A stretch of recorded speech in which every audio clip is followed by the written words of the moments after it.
Welcome back. It's a pity this is the last day of the course because there's still some restaurants I haven't visited yet, but I've now managed 3 different restaurants in this area, so I'll be writing a guidebook soon for visiting academics. What you need to know, where to go.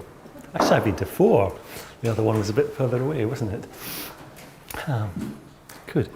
Right, well, this is actually an example of social capital in a sort of way, I think. It was on a wall round the corner 5 minutes from my office, and somebody had just decided they would put this artwork there. It's made of plastic. Unfortunately, they've lost a leg. And also there's a thin attaching this sort of balloon or heart.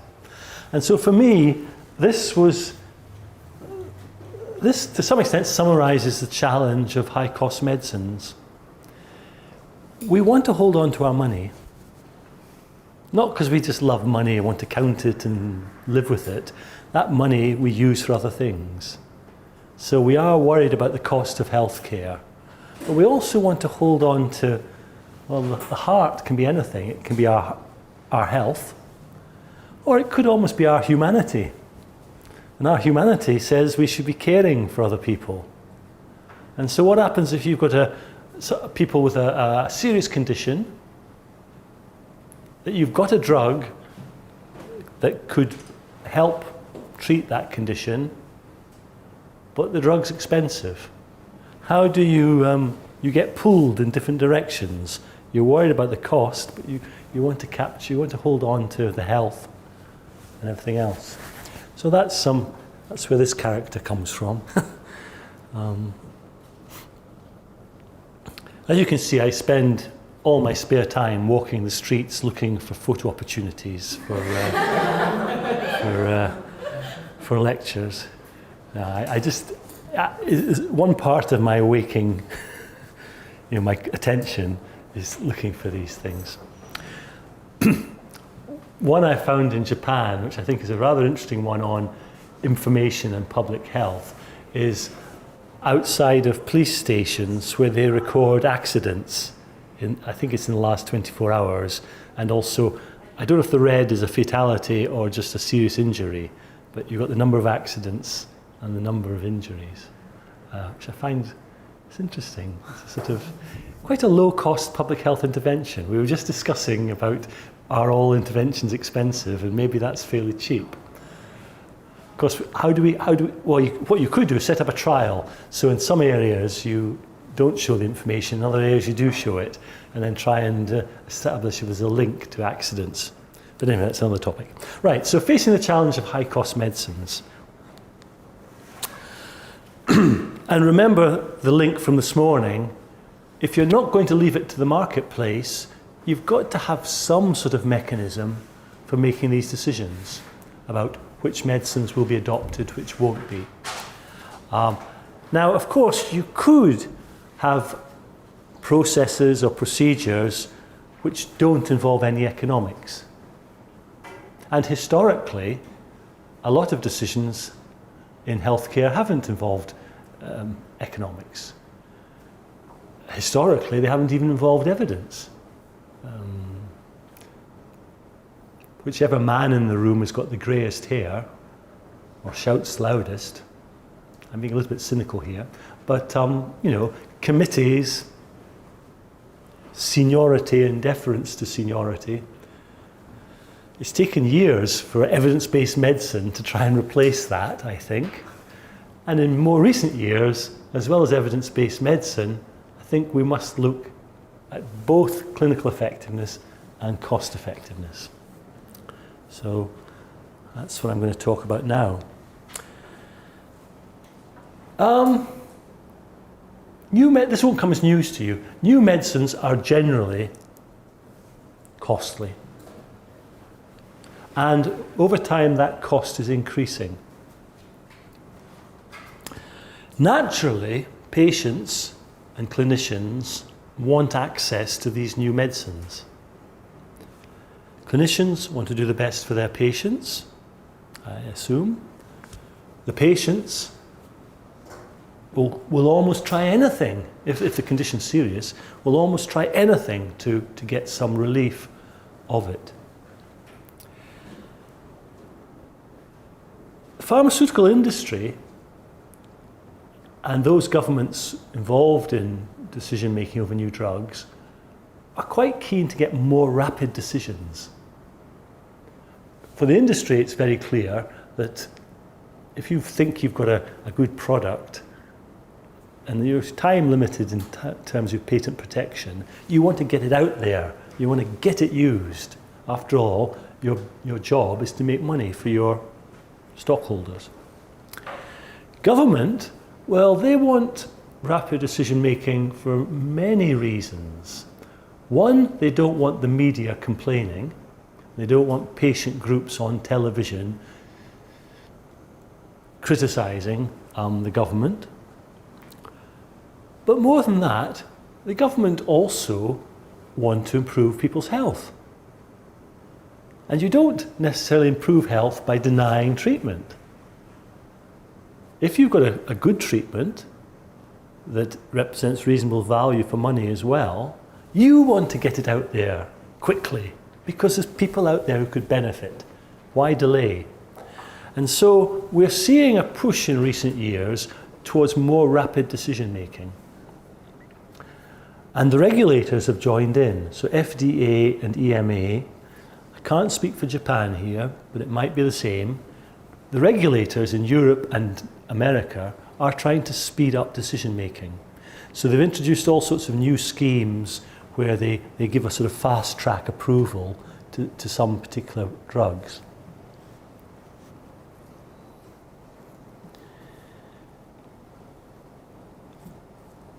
New drugs,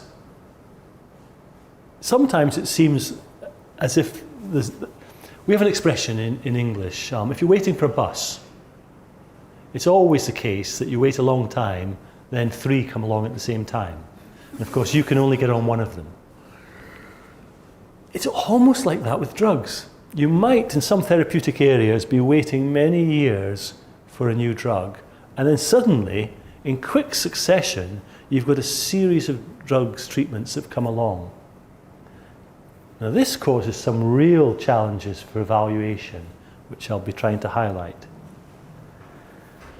And so, this idea of drugs coming along in clusters, this idea of the regulators wanting to make approval decisions earlier, more rapid decision making, this is actually leading us sometimes to have poorer evidence of clinical effectiveness, not better evidence.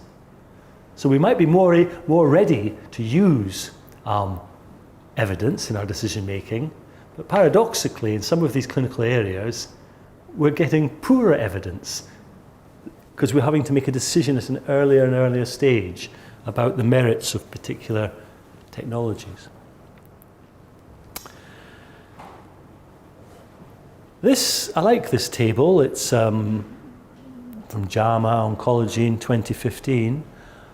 What they looked at was 20 oncologic drugs that were approved by the FDA, the Food and Drug Administration, in the US between 2009 and 2013. You may know some of these names.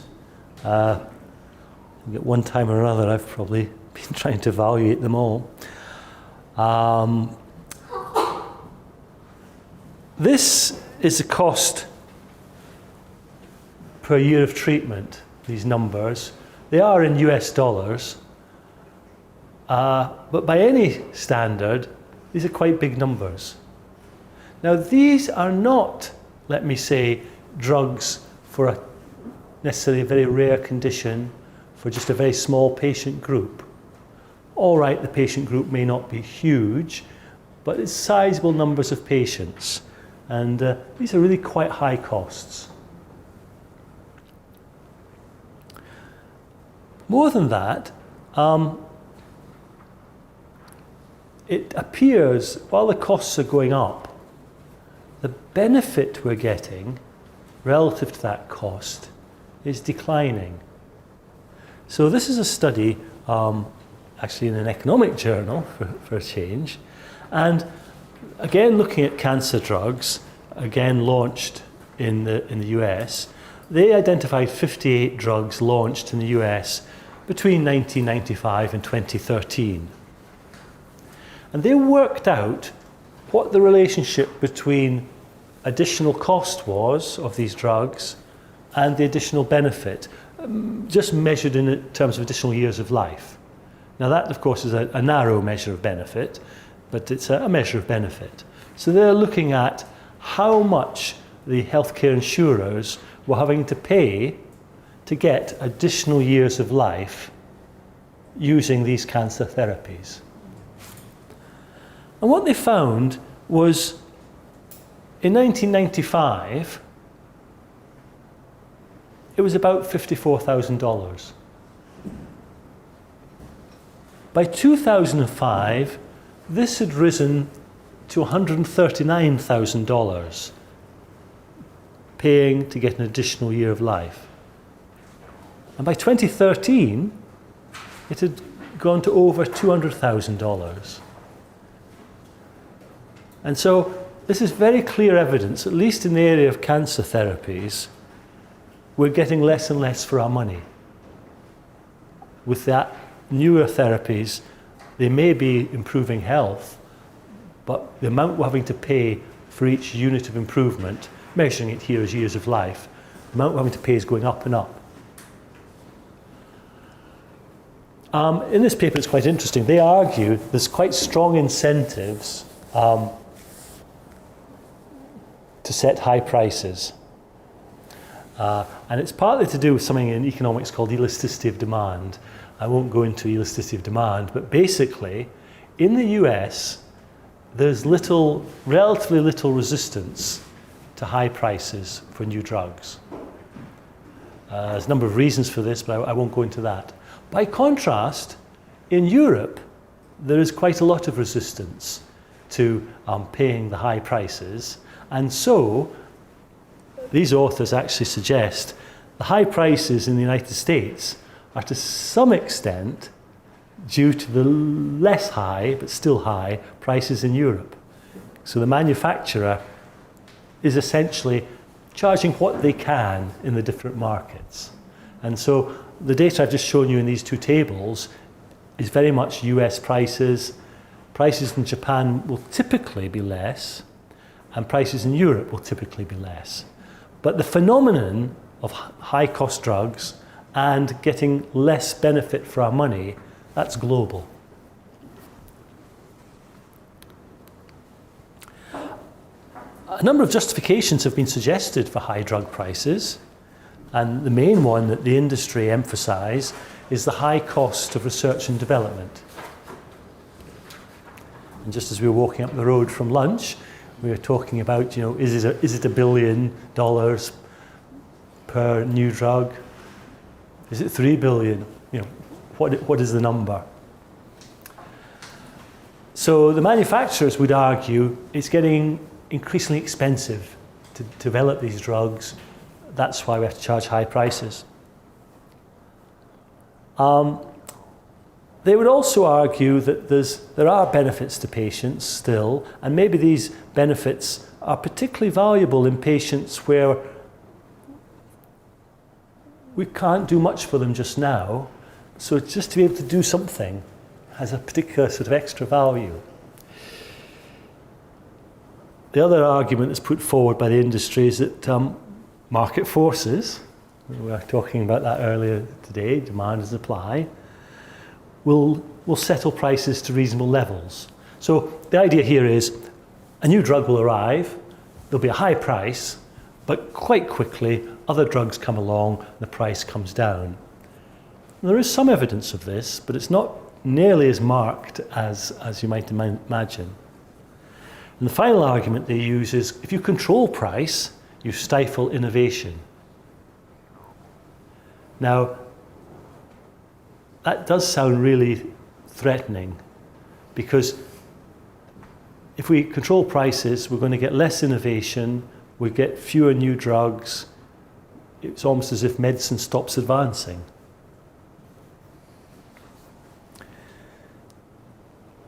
All of these justifications are heavily contested, particularly the first one about the cost of developing new drugs. Yes? In fact, I wanted to say that there are some reports which indicate that pharmaceutical companies spend more money advertising than even on research and development. So this is just an exchange. Yes, yes. I think they call it broader marketing. Advertising sounds just a little bit, I don't know, but yes, they do. They do spend a great deal. And so that makes it sound a bit hollow, the claim that we must charge high prices because of the research and development cost. You could then say, well, don't spend so much on the marketing. If these drugs are so valuable, maybe it's not difficult to tell people about them at low cost. Yeah, I think that's true. There's also an argument, does the causation, do high prices follow from high research and development costs, or is it the other way around? We have the high prices first of all, and that makes it attractive for companies then, if they can get high prices, to invest more in R&D. So it's not at all clear, that argument.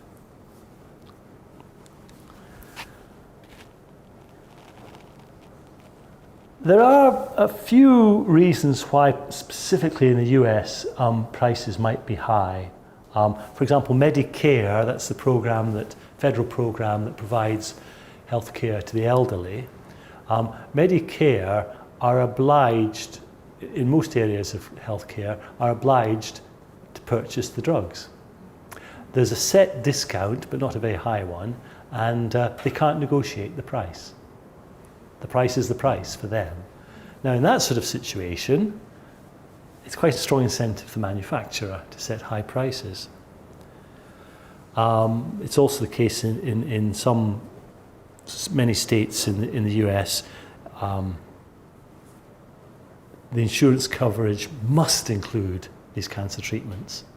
And so if there's some other payer, that means you're going to get a bit less resistance from the consumer and the patient, because the insurer is going to be picking up the cost.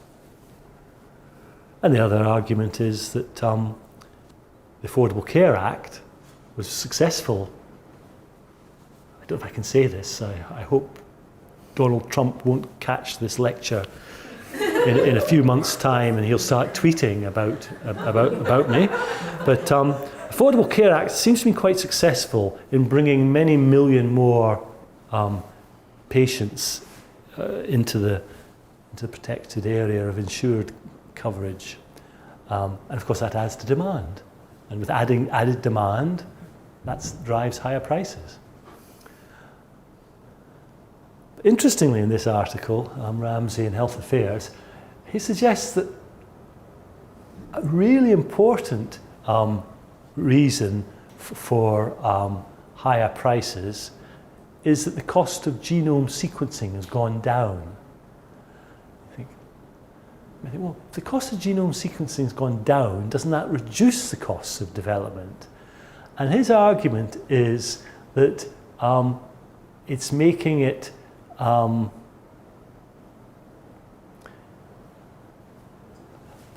likely that your opportunity to market your drug is getting shorter and shorter. Because this particular important element of research costs has gone down, that's encouraging a lot more activity, and so drugs are then coming along faster. So any new drug you've got the market to yourself for a shorter period of time. And so what you're going to do, well, let's charge as high a price as we can, because quite soon I won't be able to sell this drug. It's quite an interesting argument, quite subtle one. Okay, the two case studies I want to talk about. The first one I've entitled A Pharmacological Success Story and a Decision-Making Challenge. I could have maybe said a decision-making nightmare. HCV, hepatitis C virus, was first identified in 1989, quite recently. Everybody sort of knew it existed before, and they just used to talk about non-A non-B. But they actually identified it formally in 1989. And quite quickly after that, treatments started coming along. Interferon was approved in 1991, then ribavirin and interferon 98, then pegylated interferon 2001. And then it went quiet for a while. And I should point out that these treatments, ribavirin and pegylated interferon, work, but they're not great. Maybe 50% clearance rate of the virus, and with quite a lot of adverse effects and quite a tough treatment regimen. So then, telaprevir and boceprevir came along, approved in 2011, fairly closely followed by sofosbuvir and cimetprevir. And it was particularly the former, sofosbuvir, that really changed things. And then we've had more and more approvals. I won't read them all out. And we've got more in the pipeline. And there's been various ones where they were developing one and they say, no, I'm not going to bother. These existing treatments are so effective now, the new ones, that by the time my drug's ready, there'll be no one to sell it to. And so there's been quite a few have dropped out of the pipeline. So Hep C, slowly progressive disease of the liver. About 80% of it's mild disease, but in more extreme end of the spectrum, you've got very serious health problems, liver failure, and primary liver cancer. Lots of genotypes. And of course, this drug came along. Just take a tablet a day, virtually no side effects for anybody. Maybe clears up in 12 weeks, maybe 24 weeks. And just give me $1,000 for each tablet. Now, I think if they'd called it $999, they may have just got away with it. But 1,000 was it's just too sort of, it rolls off the tongue too well. You know, £1,000 a tablet. UK price actually £400, but doesn't sound quite so exciting, £400. I'm not sure the Japanese price. Probably quite high, but not nearly as high as the US price. So, what I want to talk about is how did the UK make a decision to say yes or no to sofosbuvir and indeed all the other virs as well. Well, what we do is we start by thinking, what are the current treatments? So at the time when sofosbuvir was introduced, these were the treatments, partly depended on which genotype you were, also issues of whether you had HIV co-infection. But probably the most common treatment was pegylated interferon plus ribavirin, but just recently, telaprevir and boceprevir had been approved. And so the combination of telaprevir and pegylated interferon, ribavirin was, for example, being used. So that was the setting, and so you then got the new drug coming along, and what you want to do is compare what will change if we introduce the new drug instead of the existing treatments. So, if you like, the decision problem, a very standard way, if you've probably come across it, the PICO format, P population, I intervention, C comparator, O outcomes. Population, adults with chronic hepatitis C. The intervention, well, initially, when sofosbuvir was being considered, it was in combination with pegylated interferon and ribavirin, or in combination with ribavirin. Comparators, well, as I say, probably the main comparator, pegylated interferon and ribavirin, and then there's a possibility of telaprevir or boceprevir. Okay. So what do you... Doesn't want to advance. No.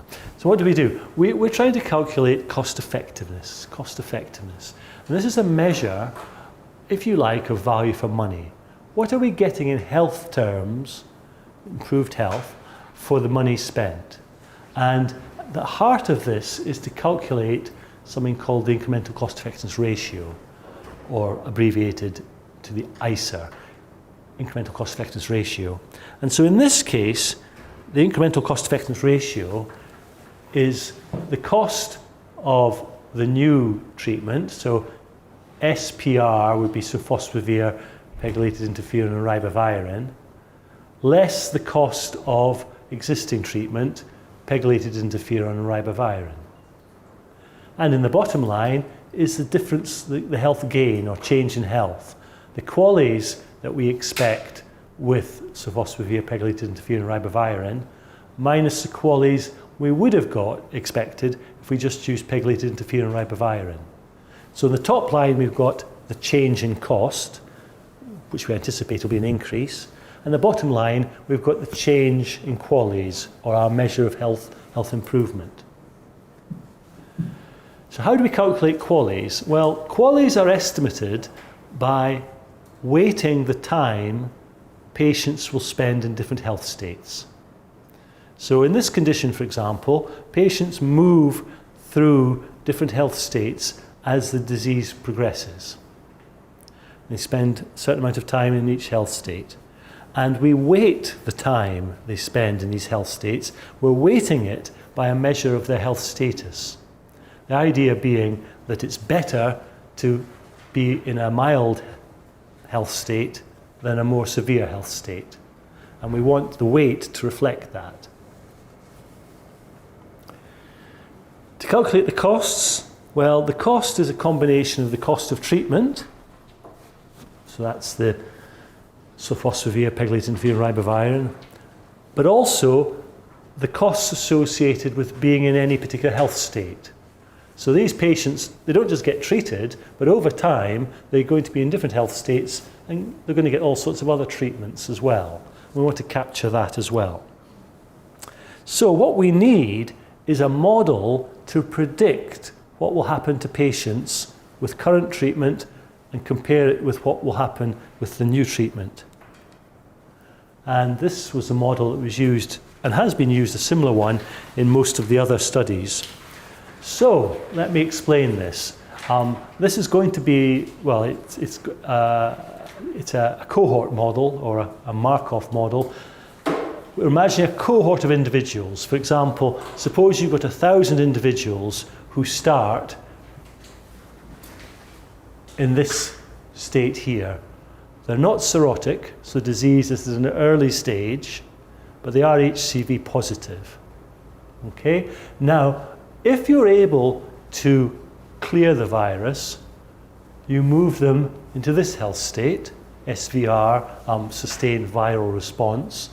Essentially, the virus is undetectable 12 weeks after treatment. Another possibility is the patient is going to advance over time and may then get into a state called compensated cirrhosis. So basically they are cirrhotic, but the liver is still functioning, not so well, but still functioning. If things go further, they can move to decompensated cirrhosis, where if they're going to survive, they're going to need a liver transplant. Also, once you reach compensated cirrhosis, you're at a substantial risk of developing cancer. So that's another possibility. And so we've got these are the different health states that are thought to be relevant to patients with this condition. And so what we do in this model is we imagine 1,000, it can be 10,000, but patients starting with the virus, positive for the virus, but non-cirrhotic. And we say, right, if we give them the current treatments, what will happen over the rest of their lifetime? Basically what will happen is a few will have the virus cleared, maybe half of them, maybe. The rest will essentially progress through the paths here, ultimately ending up with death. We then want to compare that with what happens if we add in sofosbuvir. And of course, what we're expecting is many more people might make the move to the cleared virus because the drug's more effective, it's also easier to take. And so the real payback from improved treatment is fewer patients are going to reach these very unpleasant and very expensive health states.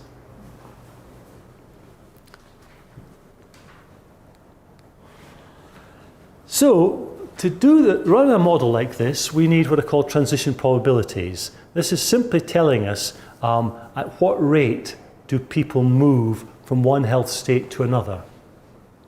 So, for each of these arrows, that is a transition. That's a movement between health states.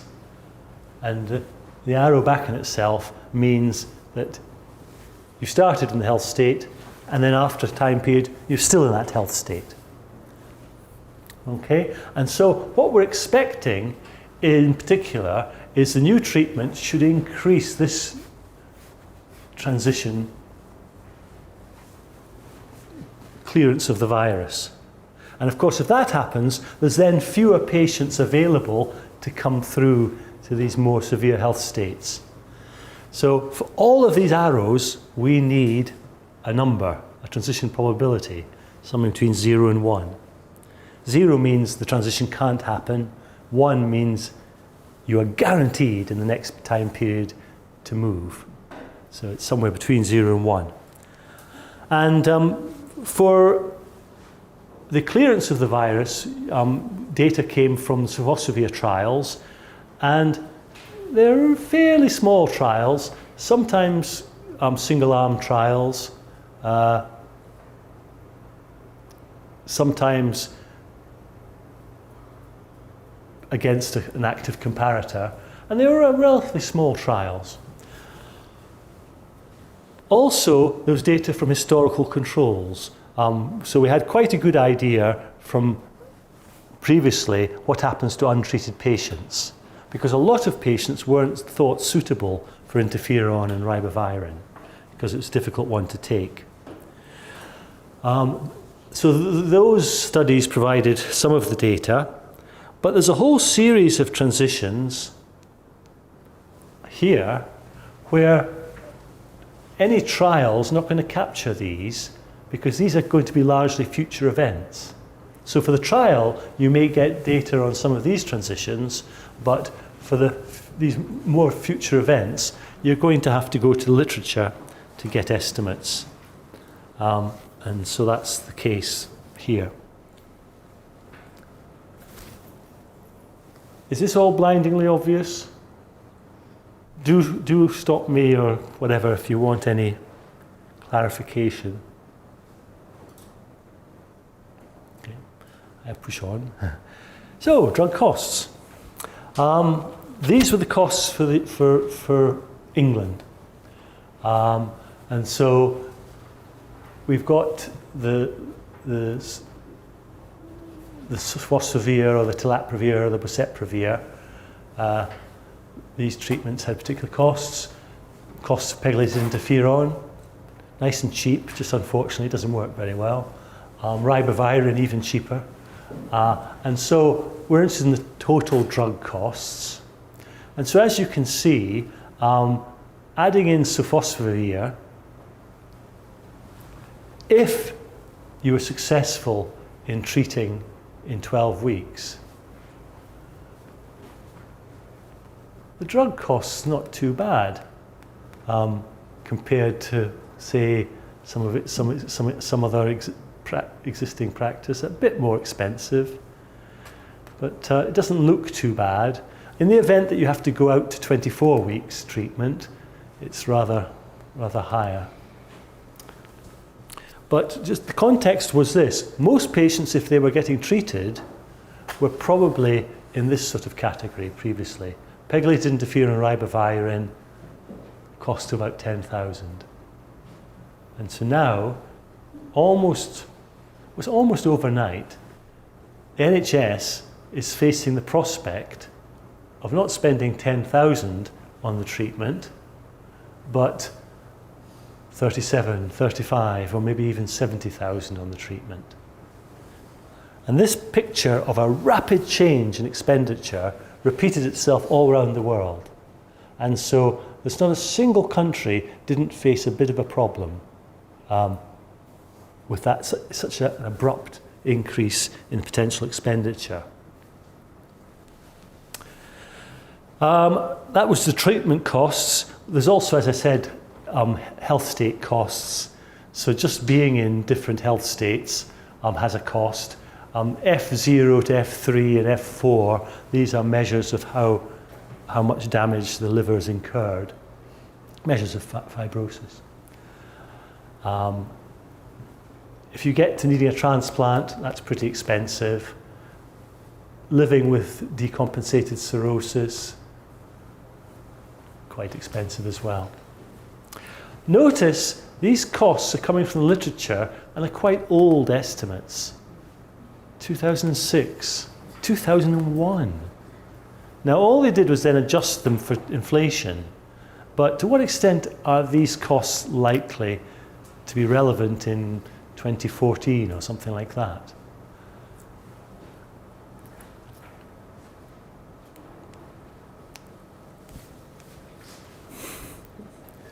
It really doesn't like me going faster. Yes? Oh, I just spent 5 minutes trying to go forward. To the model. Oh, right. Yeah. You talked about the Transition. The transition probabilities, but you did not explain how you apply these transition probabilities to the model. Okay, sorry, right. Yeah. It comes of trying to cram, 6 lectures into one. Right. In this approach, a Markov model, you essentially it's a bit like taking a snapshot over time. And so you start at time 0, and in the model you have everybody in the non-cirrhotic state. Then you roll forward, say a month or 3 months, depending on the condition, sometimes a longer period, and you say, right, quite a good one here would be 12 weeks, 3 months, because the treatment's meant to last that long. In 3 months, how many patients are still in that health state where they started? How many have transited or moved to another health state? Then in another 3 months later, how many are in the different health states? And so you've got a series of, if you like, snapshots over time, and over time, fewer and fewer people are going to be in that starting health state. They're going to have moved to other places. And so that's how you're doing it. And you typically run the model for the patient's lifetime. So if you start with 1,000 patients, you let the model run until everybody's dead. Now, of course, this is, for the computer, it's nothing. I mean, it's just a blink. But that's what you do. Does that answer your question? I mean, there's a whole lot of questions. Where do we get the transition probability from? And that's when we take the trial data and we look at how many people are moving from one health state to another over time, and we turn that into a rate. Yeah. This looks like a closed model. Do you allow also entry to the model? For example, those who newly develop cirrhosis into the model? Right. In the basic model here, in asking the question, should we add sofosbuvir in as a treatment to patients who are non-cirrhotic, we start with everyone there. If we then want to ask the question, what if they have cirrhosis? We just run the model again, but this time start with 1,000 people with compensated cirrhosis. So it is closed, but it does allow us to look at different ways of looking at it. You wouldn't start with 1,000 with decompensated cirrhosis because there's nothing you can do for them. Well, the sofosbuvir is not going to help. Which software do you use? Typically, these will be run in Excel. That's the most common one that's used for the appraisal committee that I'm on. But of course, there are other packages out there, but Excel's quite flexible, at least for Markov modelling, cohort modelling.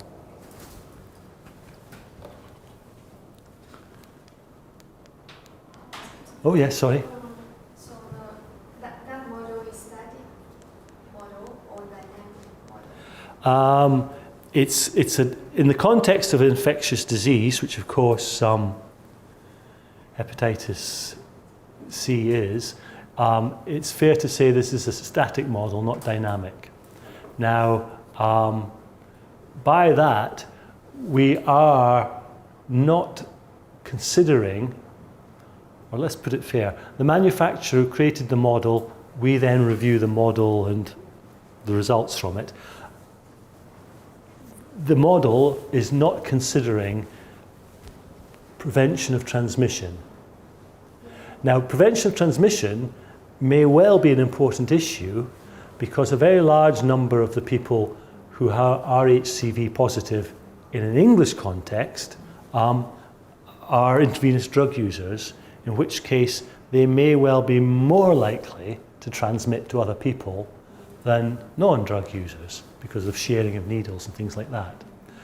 I have myself done a paper allowing for, not just me, it was lots of co-authors, but it sounds good if I say I have myself, but I was a small part in a paper that did a dynamic model, and what we actually showed was that there was important prevention benefit here, and it does lead to important questions about who to treat first, which I think we just touched briefly on Friday. Yeah, so this is a static model. And all the models for the succeeding directly acting antivirals, they've all been static, which is curious. It's childcare.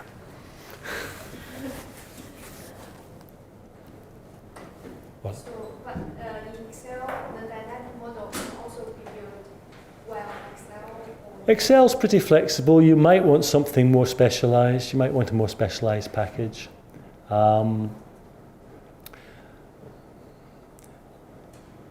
The big distinction often in packages is whether it's a cohort model or it's an individual level model. Now, if it's individual level, something like Excel may not really be satisfactory. But for cohort models, so we've got our 1,000 people and asking what happens to the cohort, generally it's quite acceptable. Okay.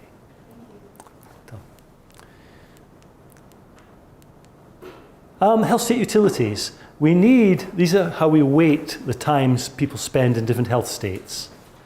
And so we need numbers, and these were the numbers that went into the model. That starting state, you've got HCV, but you're non-serotic, 0.77. This is on a scale where 0 is considered the value of dead and 1 value of full health. Compensated cirrhosis, by contrast, has a value of 0.55.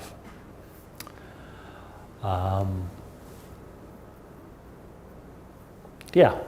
Now, the thing to point out here is these numbers, and I'm not even allowed to tell you what these ones are, some sort of commercial and confidence argument, which I don't get, but anyway. These numbers have come from lots of different sources. And so you could have a real concern about whether they mean the same thing. And so, for example, a lot of these ones, I think, were a measure called the EQ5D, but this one is the SF6D. It's a different measure. Sometimes it's very small samples, but those were the data available. And that's the characteristic of decision making, where a decision has to be made. You want to look at the evidence, you want the best evidence possible, but the best evidence possible may not be very good. And again, some of it's quite old data. 1996 to 98. Yeah. But we need these numbers to weight the time people spend in the different health states, because that's going to give us our QALYs. And that's the results, and I showed you a table like this last Friday. So it allows us to make quite fine distinctions about whether or not the patient is cirrhotic or not, whether or not they're treatment naive or treatment experienced, whether they belong to any particular genotype. Talking about these numbers and the utility values in your master's. Yes. Sorry, I'm going too fast, haven't I? Sorry. There we are. Should these values withdraw from other literatures?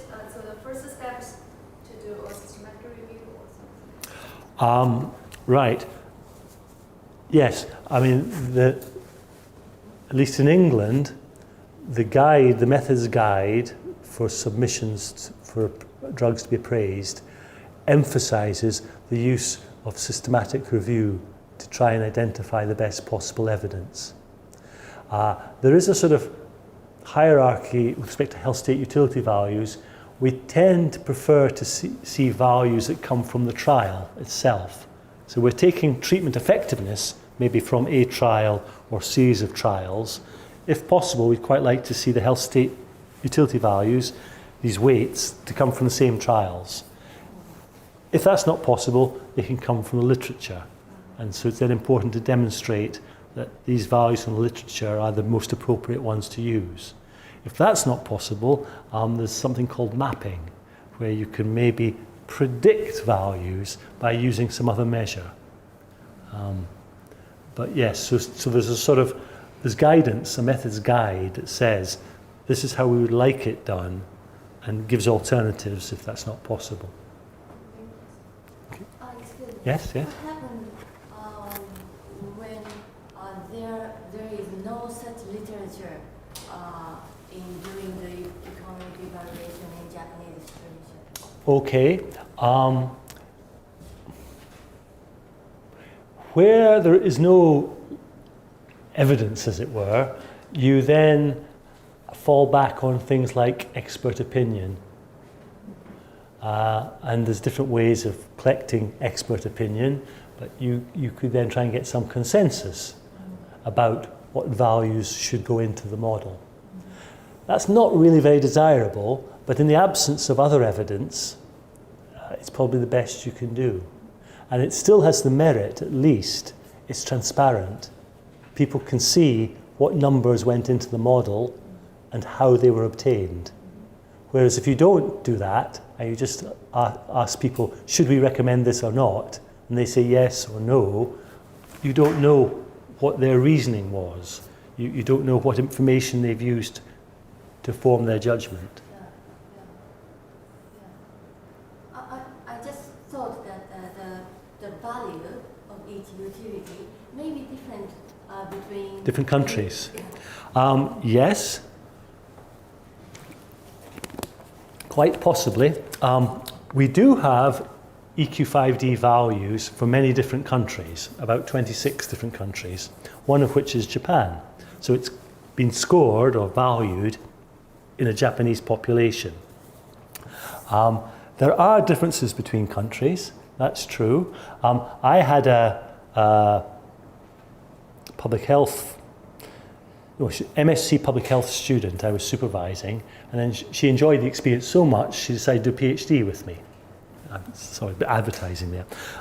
And I said, fine, what do you want to do it on? She said, oh, she's a rehabilitation doctor. I'm interested in doing a cost-effectiveness study of rehabilitation. I said, okay, fine. And then I said, how are you going to measure health benefits? She said,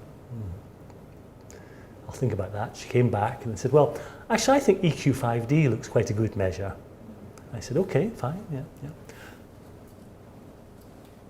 Where are you doing the study? In Thailand. I said, oh, so you're going to use UK values in Thailand? Or are you going to use the values, say, from Japan or South Korea? And she sort of thought about it and came back and said, I'm going to collect values for Thailand. So she ended up not doing a PhD on the cost effectiveness of rehabilitation, but she very enterprisingly went and got funding from the Thai government and did a study, a representative survey of Thai population, sample size,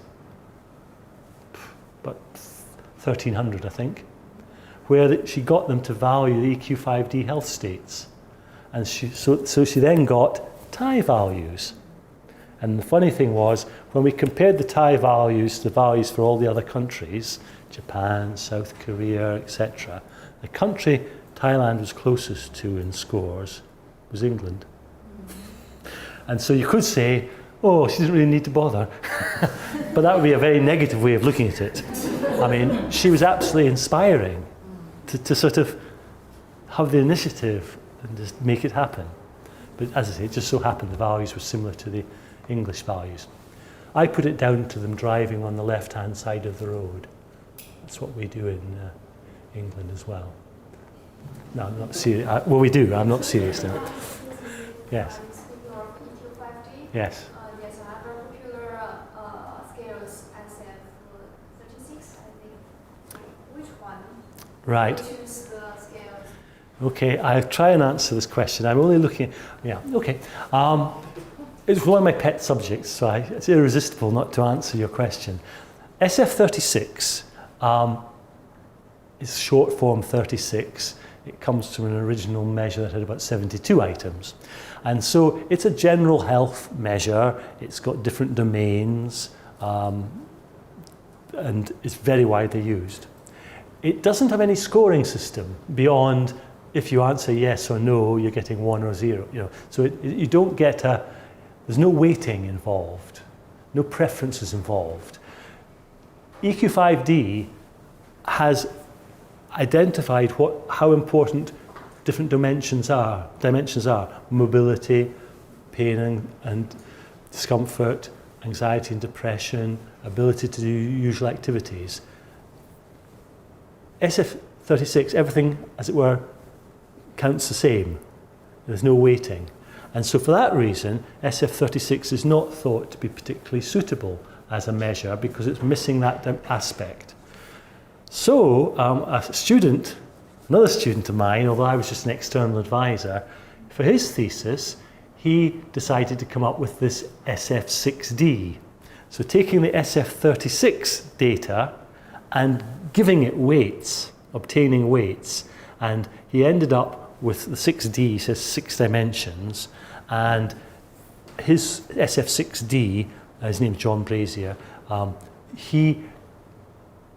it utilises information from about 12 of the SF36 items. It's quite a good measure. However, I probably still think EQ5D is better, partly because we've just got much more data on it and much more evidence about it. SF6D has a rather unfortunate floor effect. The lowest score you can get on the SF6D is something like 0.24. EQ5D, you can go down and down. In fact, you can go below 0. The idea that some health states are worse than dead. And so that's a bit of a shortcoming in SF6D. Does that answer? I don't know if that answers your question. Yes, I suppose it does. All right, don't use SF36, but if you're using SF36 data, turn it into an SF6D first. I see there is some transformation table from SF16 maybe into EQ5. There has been mapping from the SF6D to EQ5D, yes, because they are quite closely correlated. So there is that possibility as well.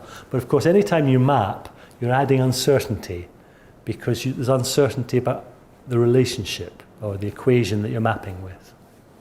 Also, the EQ, besides the EQ5D, EQ5D also included the mass scale. EQ5D starts by asking a VAS question, but it's not generally used for valuation purposes. What's used is the subsequent time trade-off questions.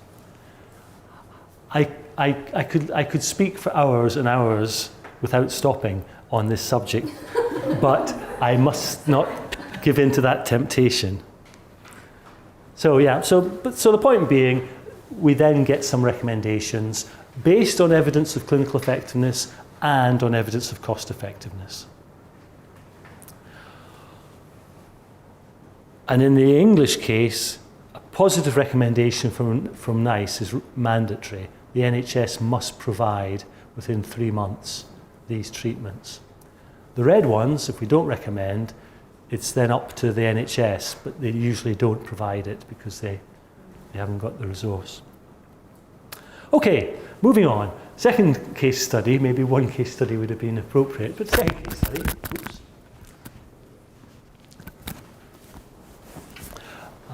Non-small cell lung cancer. It's quite an interesting condition. 85 to 90% of lung cancers are non-small cell. The non-small cell lung cancers themselves are further divided into squamous cell, adenoma carcinomas, and large cell carcinomas. The majority of cases are symptomatic on presentation. Occasionally, someone might have had a routine chest X-ray and the problem was spotted, but usually symptoms develop over time. Patients eventually consult their GP, and the GP eventually realizes it might be lung cancer. And quite often, the disease has spread by that stage, which is quite unfortunate. So in England, 2013, almost a quarter of the patients presented with stage 3 disease. So that's locally or regionally advanced. And 46% with stage 4 disease where there's been metastases, and so the disease has spread to other parts of the body. As a consequence of this fairly late detection, the prognosis for these patients is very poor. So median survival with lung cancer is 6 months. 35% of people with lung cancer and 14% of people with stage 4 disease survive more than a year. So it's bad. Choosing your cancers, don't choose this one. Probably, don't want to be facetious, but probably choose to be a man and choose to have prostate cancer. That's terrible. There are still obviously serious cases there, but it just tends to be such a slow-growing problem.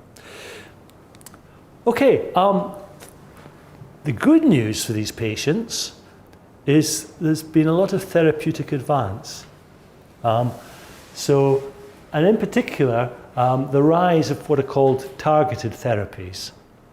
And in particular, this thing called EGFR, epidermal growth factor receptor. For obvious reasons, EGFR, so you don't have to remember it. And so there's a certain subgroup of patients, EGFR,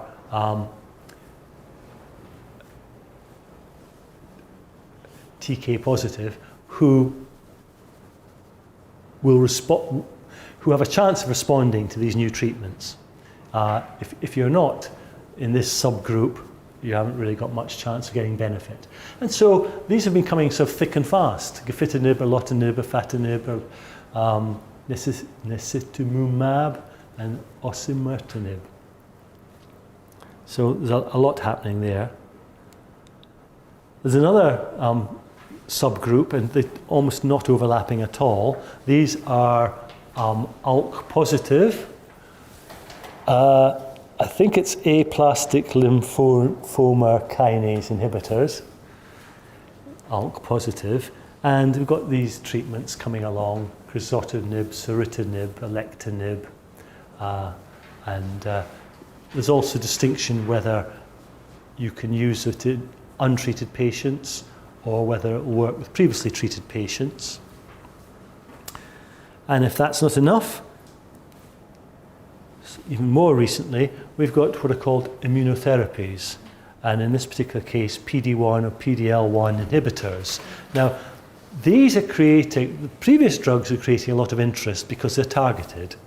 So instead of just giving it to everybody, you are focusing in on the group that are more likely to benefit. So they're quite exciting. These are particularly exciting because the idea is you're not attacking the cancer cells, you're trying to,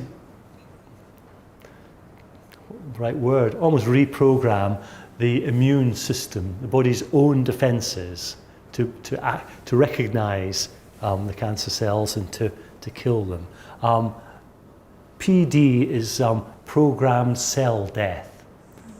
I mean, wonderful names. I don't know, it's just sort of science fiction, it's just kind of exciting. And there's a lot of enthusiasm for these.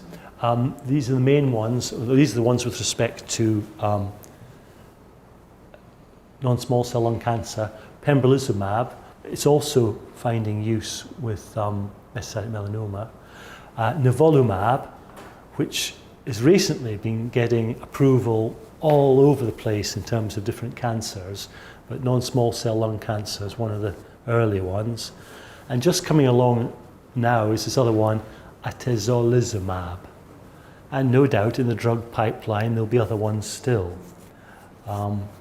Now, these are all expensive. They all work to some extent. There is indeed a slight suggestion that some drugs, like maybe nivolumab, there'll be some patients in which it almost is effectively a cure. Now, this is a patient group, I've just given you some statistics, that it's really, literally, almost the worst news you could get. Oh, sorry, you've got non-small cell lung cancer. The survival is so poor. And so suddenly we've got these things, new drugs, changing the whole prospect. So it's that problem again. We've got a patient group who needs something. We've got drugs that may be able to give it to some extent. And we've got a high price. Now, of course, what we could say is, great, these new therapies, we must have them. And we'll just take the money from somewhere else. We could do that. But you have to remember, in taking the money from somewhere else, there's some other patients who are going to suffer. You could, of course, just say, we'll increase taxes. And it doesn't sound the same kind of suffering, but the taxpayers are going to suffer because they're paying more tax. And, well, governments really don't like raising taxes. Or politicians don't really like raising taxes. And I've yet to meet anybody who really likes paying taxes. The way I look upon it sometimes is, well, if I'm paying more tax, it does mean I've earned more. So that's a good thing, isn't it? So, fine. I can't get more enthusiastic than that. Some people at election time will say, you know, sometimes a party will say, look, vote for us, we will increase your taxes, but we'll put it into education or we'll put it into healthcare. And a small number of people vote for them. Not the majority. So we have a real problem here. Now, there's different ways of resolving it. You could say to the oncologists, say, look, tell me, is this really a good drug?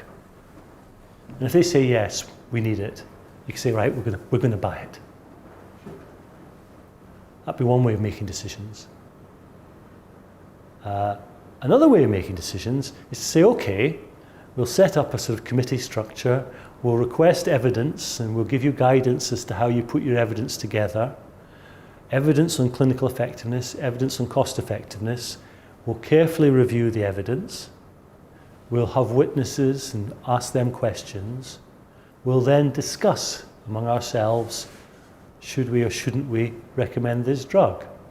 That's the nice appraisal approach.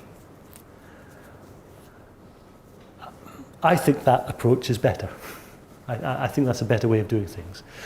There's a possibility of being quite transparent, because you can make a lot of the data and information available to other people.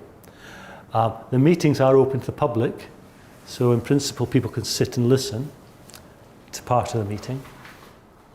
I think there is another alternative, and I wouldn't mind trying this one, and you just say to the oncologists or all those involved in treating the cancer patients, this is your budget.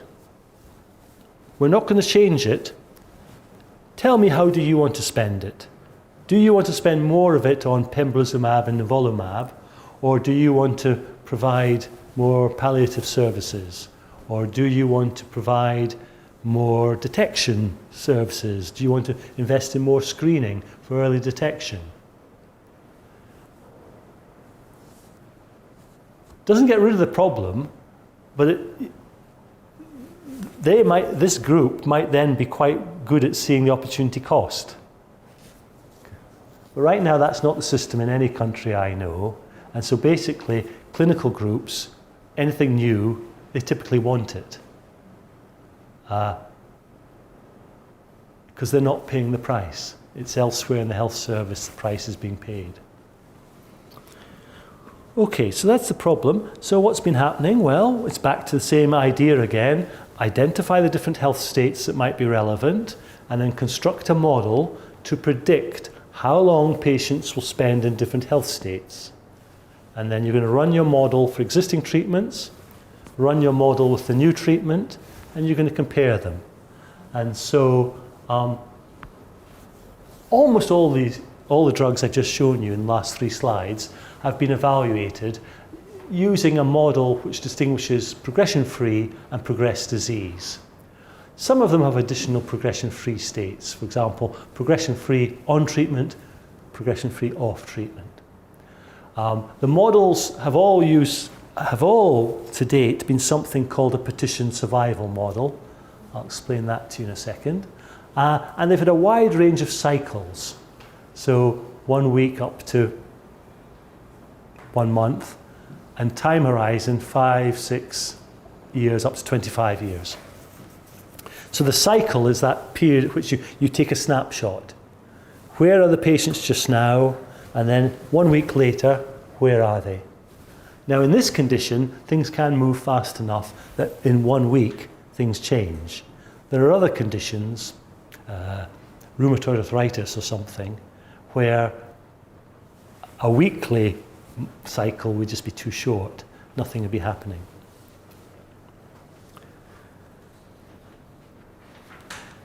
So this is the model. Now, I think on your handout, rather importantly, you're missing an arrow from here to here. I can only apologize. That would be a rather strange model.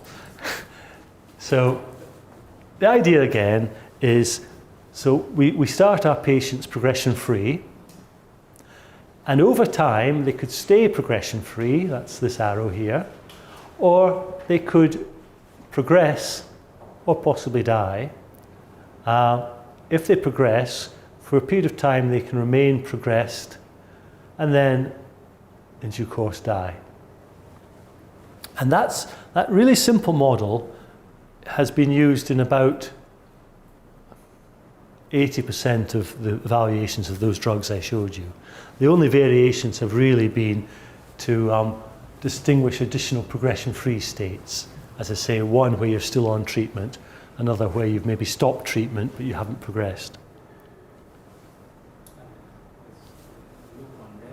The loop on death is just reminding us all that, well, it's one view of the world. When you're dead, you're dead. This actually did cause me some concern with respect to my Thai PhD student, that she was going out to collect preferences in a predominantly Buddhist country, although the southern part is Muslim. Because of course, from my primitive grasp of Buddhism, there is a belief in other lives. And if you really believe there's other lives, maybe death doesn't hold quite the same meaning to you. You know, it's not such a thing to be avoided, perhaps. But anyway, her respondents, Buddhist or otherwise, interestingly, we didn't collect information on whether they were Buddhist or not. In hindsight, I kind of wish we had, but the respondents in Thailand answered the questions in much the same way people in other countries answer the questions. But yes, sorry, that's a sidetrack. Dead is dead. You don't have to put this in, but quite often people do. Yes, sorry. But both in the intervention some use for the untreated, some use for the treated. So I'm not sure whether we can include the newly diagnosed or refractory that's in the. All right.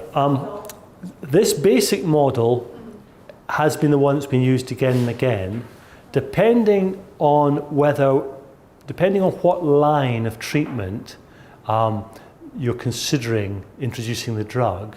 That will determine whether the patients you start with are untreated or they've had previous treatments. So if you're looking at it, say, as a second line treatment, that would imply they've already had some form of treatment which they either couldn't tolerate or they've progressed, their disease has continued to progress. Effectively you're running a different model. So if you're asking, should we look at pembrolizumab second line or first line, or can we do both? You can do them both, but it'd have to be separate models. You can't sort of put them all together. Does that? Yeah, because I mean, I think I didn't spend any time on it, but if we go back, in this one, oops, sorry. This was pembrolizumab after chemo, and this was pembrolizumab in untreated disease. And so they're separate models because the data is going to be different, the transition probabilities are going to be different. I see. Sorry, what is partition? Oh, we're just coming to that. Why, what? We're coming to that. Please. No? I'm not meant to finish for another 16 minutes. So that's a simple three-state model. They've all been partition survival models, and these are quite an interesting form of modeling, which is a bit like a Markov model, but almost simpler to operationalize. So, if you think of the basic Markov model, it could look like this, and we'd have to calculate a transition. Every arrow is a transition. I agree we don't need one here because it's a certainty that you stay here. So you could calculate transitions and run a model rather similar to the hepatitis C one I had up before. However, in recent years, for cancer therapies, and certainly for all of these non-small cell lung cancer, they've used something called a partition survival model. And what you do in a partition survival model is at different points in time, so it could be every week or every month, you ask of our patients how many are dead, how many are still progression free, and how many have progressed disease. So you're getting the same information about how much time patients spend in the different health states, but you're getting to it, if you like, more directly rather than calculating transition probability. Now to do this, you need essentially survival curves. The dashed line here is the progression-free survival curve. The solid line is overall survival. Now if you have those two bits of information, it allows you for any point in time to work out what proportion of the people you started with have died, because it's this bit here. What proportion are progression-free? I should do it on the line here. Progression-free. And the difference between progression-free and overall survival is progressed disease. Because in this model, you're either progression-free, progressed, or dead. And so if we know two of them, we always know the third. And that's a petition survival model. They've proved very popular in recent years. If I had more time, I'd love to sort of work out when it happened, and why it happened, that we moved from Markov modeling to these petition survival models. But I don't have time. But I would be interested. Okay, so it's giving you exactly the same information in the end. How much time patients spend in different health states. Because it's the time in the different health states that allows you to calculate the QALYs, and it allows you to calculate the costs. But to get there, we have to extrapolate survival. We have to model survival. Because, of course, trials typically never go on long enough. And trials, when a trial ends, there's a lot of patients still alive. And that's good news in one sense, but the problem is we don't know when they would die. I mean, in an ideal world, almost, the trial would go on until everybody was dead. Then you'd know when everybody died. But of course, that's even with these cancers, that's impractical, because there's going to be a few people that live a long time. And so you have to extrapolate progression-free survival, you have to extrapolate overall survival. And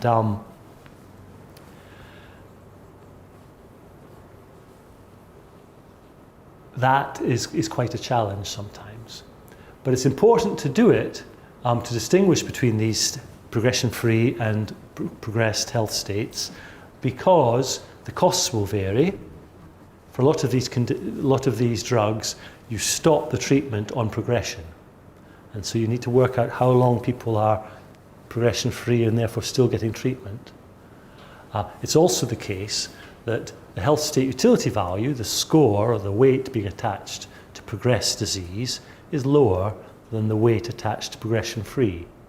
You know, people are healthier while they're progression-free. Now, there's a lot of challenges in extrapolating progression-free survival, and these come up time and time again. The first one is this. Typically, particularly with new drugs, you may only have one trial. The trial that was done to get regulatory approval from the FDA or the EMA. The trial participants may be rather different from the patients you're about to give the drug to, if you approve it. If you approve it for routine practice, your patients in a routine practice may be a bit different from your patients in the trial. Typically, in routine practice, patients are older, and typically they may have had more pre-treatment and failed it. They may also have more comorbidities. And so one challenge you've got is trying to predict what will happen, if you like, to real patients or routine patients from using trial data. That's the first one. The second one is the one I was just emphasizing previously, that trials have limited duration. And so you have to try and predict the future from the trial, what happens next. And that's difficult because there's different ways of doing it, and the different methods give you different answers. Another problem, I'll give one example of this, I hope, is you're trying to identify a treatment effect. So what is the effect of giving, say, pembrolizumab compared to current therapy? And the problem in identifying that effect is something called treatment switching.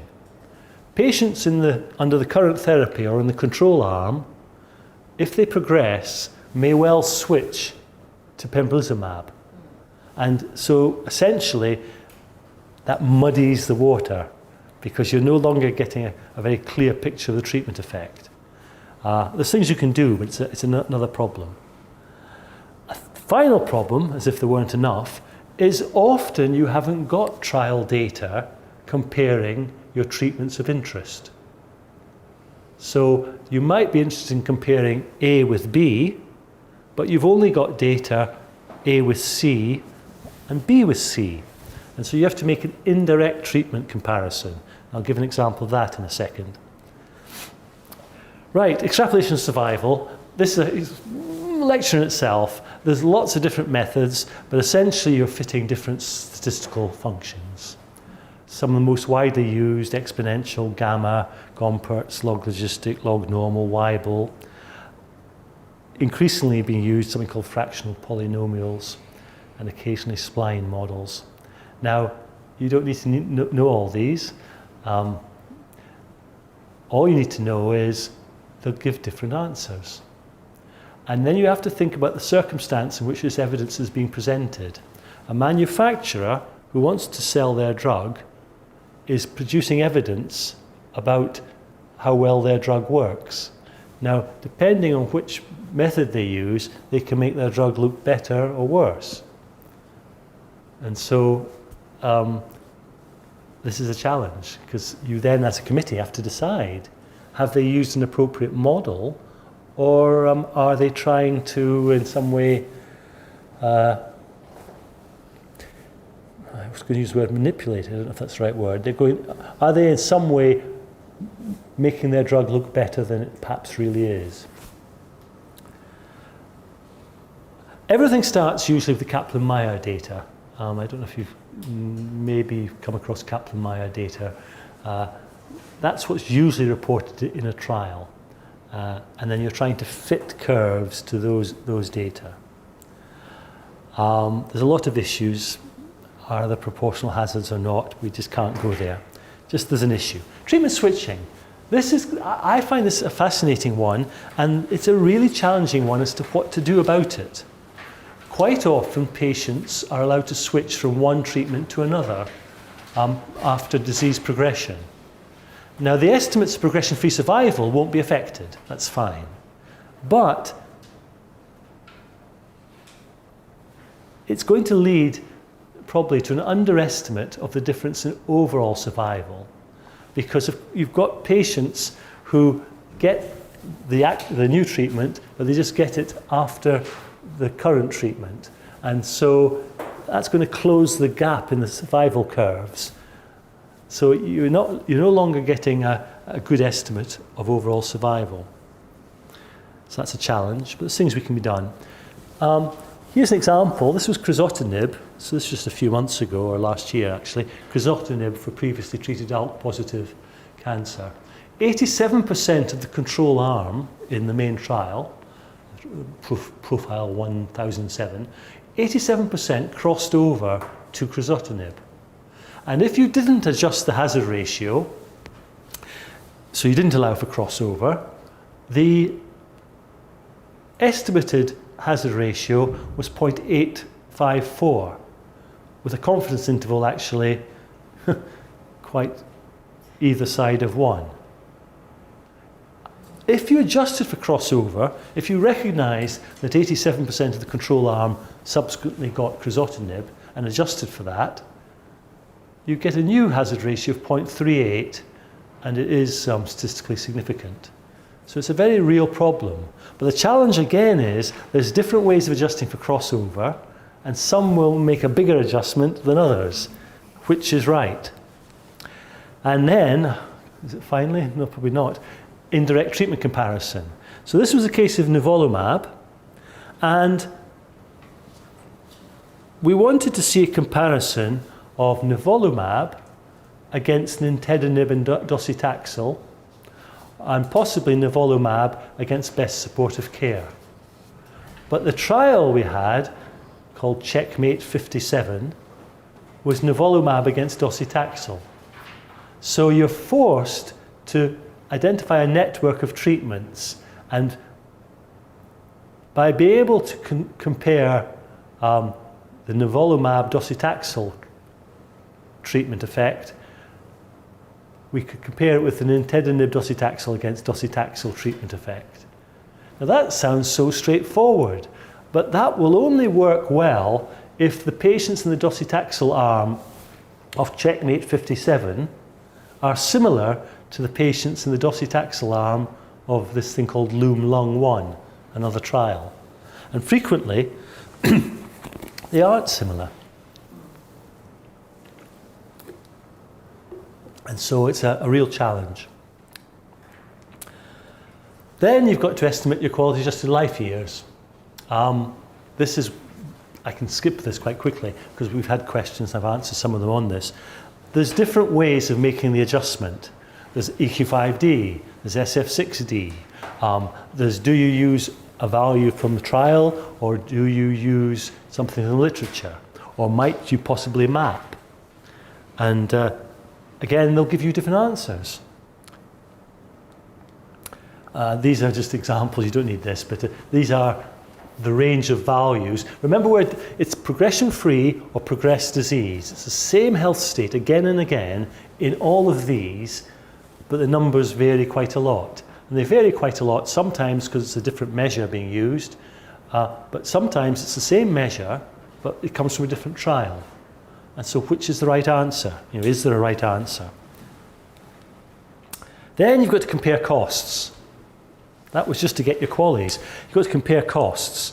Now you think this should be the easy bit, but it isn't really easy because the first thing you need to know is what quantity of drug will be used. Now the quantity of drug will depend on two main things: how long it is before someone progresses, and on are they experiencing toxicities, adverse events, and therefore might they stop treatment sooner? Or might they cut the dose, adjust the dose? And so that introduces uncertainty as to how much drug will be used. Now that matters because a major driver of the cost is how much of the new drug you're using. Another problem, this is not a problem for the committee because we get to see the information, but most drugs, the unit cost is confidential because a deal has been done, a secret deal on the price. And so how does a manufacturer making a case for its product, how does it know how to cost its rival's product if the rival's drug was a comparator? So huge challenges. Right. So I've just got a couple of slides observation. I'll make them very quick. I haven't emphasized that you have to choose the right comparators. You know, depending what you compare your drug to, you get a different answer. So that's a big issue, but I haven't had time to go into that. But the greatest challenge in this area is convincing modeling of survival. You've usually got maybe just one trial, and it may not be a very large trial. The patients may not be quite similar to the patients that you expect in routine practice. I think it is also the case we need to make a bit more progress in how we measure health state utility values. That is, how we weight the time people spend in different health states. But I hope, although I've highlighted problems, I hope you've got the idea that it is quite possible to dig into the clinical effectiveness evidence, add an economic aspect to it, and come up with information that's potentially useful. But it is challenging. And it's particularly challenging because for the committee, it's an issue of, right, we want to make the best use of public money. For the industry, it's we want to sell our drug. Now those views are not sort of diametrically opposed, but they're not in alignment. There's a competing issue there. And at the same time, you've got a world out there of patients, patient groups, and clinicians who all want you to say yes. And I think that's my last slide. Let's find out if it is. Hey, it is. So, any questions? Comments? Apologies for squeezing a lot into a little space. But it's to give you the sort of flavour of the issues. Yes, please. I have a question about the utility in the almost progression state. Like I have been referred to the one study in Japan. Like they studied the utility in the breast cancer patient, and they have the different value for the maybe 6 months before death, and I mean like 6 months after progression. So they have a different value. So I mean, what is the exactly time point we should evaluate the? Yes, that's a good question. Most trials stop collecting data when the patient progresses. So the estimate of the progressed health state post-progression, this estimate frequently is collected at the last time, or if you like, the first time they decided progression had happened. But of course, the nature of progression is, when it first happened, it can be quite subtle. When it first happens, it doesn't mean suddenly your health state plummets. It's coming down. But as you get nearer death, it can get really quite low. And so that is a challenge. What some studies have done, here's an example. They've looked at time from death and are allowing a different score, because of course after the event, once people have died, we can work backwards. That observation was so long before death, so far away. So what they've allowed for here is health state values that vary by time from death. But that's not very common, and the general problem is that we just don't collect, for obvious reasons, we don't collect a lot of data from patients who've progressed. Because of course it's a bit intrusive. Mind you, the EQ5D, or indeed SF6D, you're not asking a lot of the time of the patient. It's not really too demanding, but at the same time, one can understand why studies frequently, once a patient progresses, they stop collecting data. In fact, sometimes they stop even collecting survival data, which I think is wrong. Yeah. So I'm not sure if I'm answering your question. I'm agreeing with you, it's a real problem, and the problem is lack of data, and the data we have is probably overstating, giving too high a score for the progressed disease state, usually.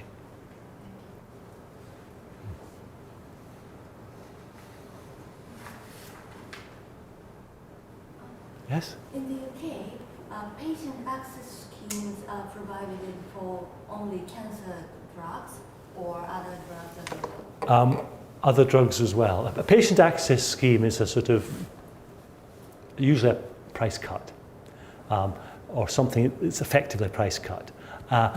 It's been most common with cancer drugs, but it's also the case there have been patient access schemes with respect to some other drugs as well. Yeah. Just a word on that. Manufacturers have been fairly willing to offer confidential price cuts. And there's two reasons. One, the UK is quite a big market, so it's the NHS, 60 million people, so it's quite a big market, so that's attractive to them. And two, the promise of confidentiality.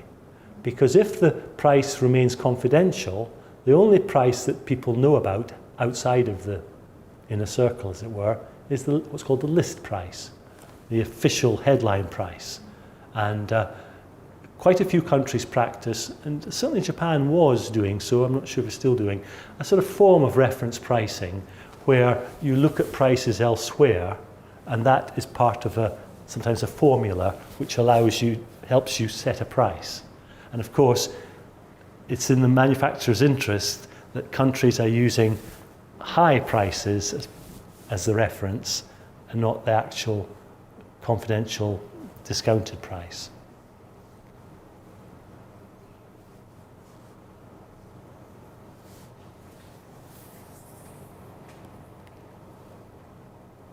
Okay, well, let me say two things.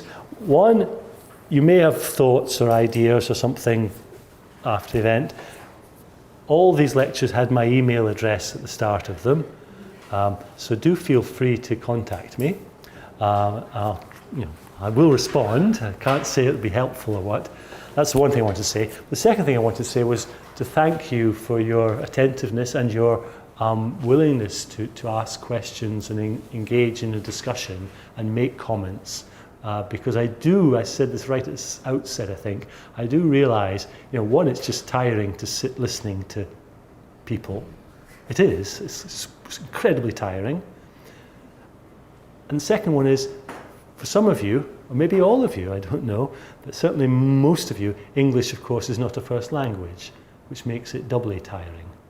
So I want to thank you for your participation, and I do hope it's been a good use of your time, because I certainly feel it's been a good use of my time. Thank you.